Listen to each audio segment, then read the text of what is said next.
Alam mo po, nag-abroad ka, matutunan mo kung paano maging madamot. Bakit? Kasi alam mo kung paano kitain yung pera sa abroad. Dito rin nagbabago ang ugali ng isang tao.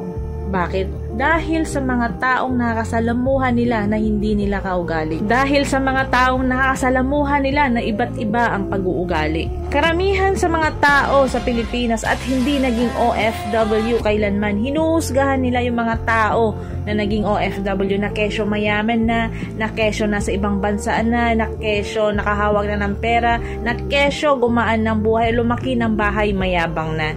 Hinuhusgahan nila agad kung ano yung nakikita nila sa'yo. Hindi nila alam yung buong dahilan at buong kwento kung bakit ka nagkaroon ng ganito. Sa ating mga Pilipino or yung ibang Pilipino, bakit kaya hindi na maalis yung ugali nilang panghusga at inggit? Yung tipong wala naman silang ambag sa buhay mo, wala naman silang naitulong sa'yo, wala naman silang nagawang maganda para sa'yo, pero sila pa yung number 1 na naninira sa'yo. Sa mga ganitong klaseng tao na wala namang ambag sa buhay mo, na wala namang naitulong sa'yo, na wala namang magandang nagawa para sa'yo, huwag mo silang pansinin. Kung ano yung magandang plano mo sa buhay mo, ipagpatuloy mo lang. Kasi kung magpapa-apekto ka, ikaw rin ang talo. May pangarap ka sa buhay mo, may gusto kang marating sa buhay mo, bakit ka magpapa-apekto sa mga sinasabi nila? Bakit ka magpapa-apekto sa mga ginagawa nila?